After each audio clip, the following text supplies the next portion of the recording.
గోదావరి తెలుగు ప్రజలకు అమ్మలాంటిది.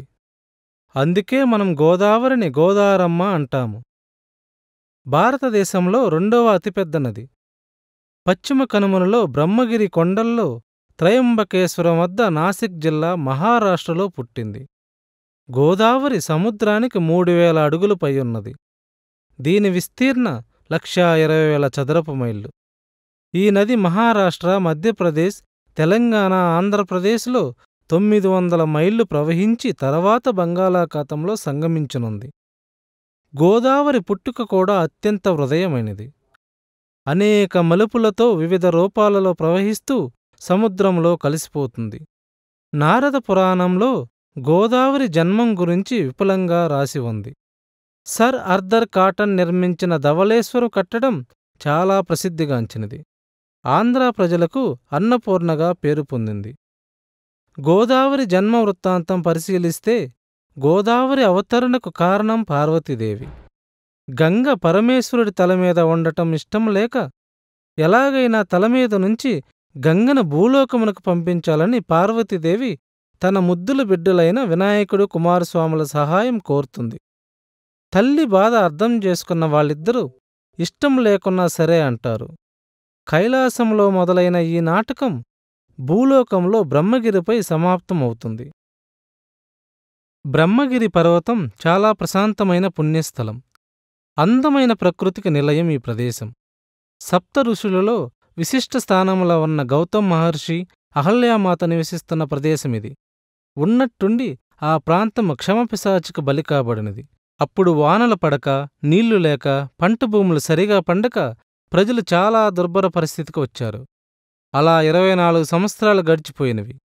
ఆ 24 సంవత్సరాలు గౌతమ మహర్షి తన తపశ్శక్తితో యావద్ధాన్యం పండించి ప్రజలకు నిరంతరం ధాన్యం చేసెను. అటువంటి సమయంలో వినాయక కుమారస్వామి తన చెలికత్తి అయిన జయతో అక్కడికి వచ్చి తన తల్లి మాటను ఎలా నిలబెట్టుకోవాలి అని ఎత్తులు వేయసాగారు. అప్పుడు వాళ్ళకు ఉపాయం వచ్చి జయను ఆవుగా మార్చి గౌతమ మహర్షి పొలంలోకి పంపించును. అది గమనించిన మహర్షి ఒక కర్రని విసిరెను. అంతే, ఆవు రూపంలో ఉన్న జయ చనిపోతుంది. గోహత్య చేశామని మహర్షి దుఃఖంలో ఉండిపోతారు. కపట వేషంలో ఉన్న వినాయక కుమారస్వాములు అప్పుడే అక్కడికి వచ్చి ఇలా అంటారు: ఈ పాపం పోవాలంటే పరమేశ్వరుడి మీద ఉన్న గంగ నీళ్లు ఈ గోవు మీద చల్లితే పాపం పోతుంది అని చెప్పెను. వెంటనే మహర్షి తపస్సు ప్రారంభించి అది గమనించిన వినాయక కుమారస్వాములు తమ కార్యం నెరవేరిందని అక్కడ్నించి బయలుదేరిను. అనుకోకుండా వచ్చిన ఆ ఇద్దరి మీద అనుమానం వచ్చిన మహర్షి తన మనోదృష్టితో చూసిను. అప్పుడు పార్వతీదేవి అభీష్టం అర్థం చేసుకొని గంగామాత భూలోకముకు వస్తానంటే అంతకన్నా ఆనందం ఏముంటుంది? ప్రజలు సుఖసంతోషాలతో ఉంటారని తపస్సు ప్రారంభిస్తారు. మహర్షి తపస్సుకు మెచ్చుకొని పరమేశ్వరుడు ప్రత్యక్షమై దీవించును. అప్పుడు మహర్షి కోరిక చెప్పి గంగను భూలోకమునకు పంపించమని వేడుకుంటారు. అప్పుడు శివుడు జటారూపంలో ఉన్న గంగను ప్రసాదించును. అప్పుడు మహర్షి తల్లి లోకకార్యం కొరకు నేనీ తపస్సు పూనుకున్నాను, నన్ను ఆశీర్వదించమని వేడుకుంటారు. గంగమ్మ, ఓ మహర్షి, నేను ఆనందంగా నీ కోరిక తీరుస్తాను, నీవు నిశ్చింతగా వెళ్ళమంటుంది. ఆ విధంగా గౌతముడికి పాప విముక్తి అవుతుంది. గోదావరి ఉపనదులలో మంజీర, ముచికంద, ప్రాణహిత, మన్నేరు, శబరి, కిన్నెరసాని, ఇంద్రావతి, పూర్ణ ప్రధానములు. ఈ పావన గౌతమి గోమాకారముల ఉన్న రాళ్ల నుండి బిందు బిందువుగా ఉద్భవించి గంగా ద్వారముగా ప్రవేశించి మహారాష్ట్ర సరిహద్దులు దాటి తెలంగాణలోని బాసరలో అడుగుపెట్టి ఆంధ్రప్రదేశ్ను అన్నపూర్ణగా మలిచి 7 పాయలుగా అంటే సప్త ఋషులైన జమదాగ్ని, ఆత్రేయ, భరద్వాజ, గౌతమి, విశ్వామిత్ర, విశిష్ట, కౌశిపుగా చీలి మహాబంగాళాఖాతంలో సంగమమవుతుంది. గోదావరి నది మీద ప్రముఖ డ్యాములు గంగాపూర్ నాసిక్ దగ్గర, దేవాదుల ఎత్తిపోతుల పథకం, ధవళేశ్వరం దగ్గర సర్ ఆర్థర్ కాటన్ నిర్మించిన 2 మైళ్ళ ఆనకట్ట ఉంది.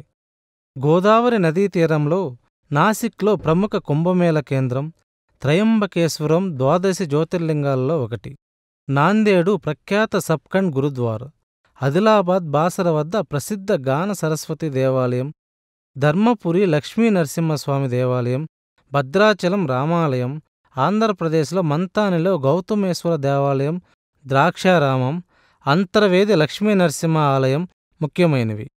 గోదావరికి ప్రతి 12 సంవత్సరాలకొక్కసారి పుష్కరాలు వస్తాయి. 12 రోజులు జరుగుతాయి.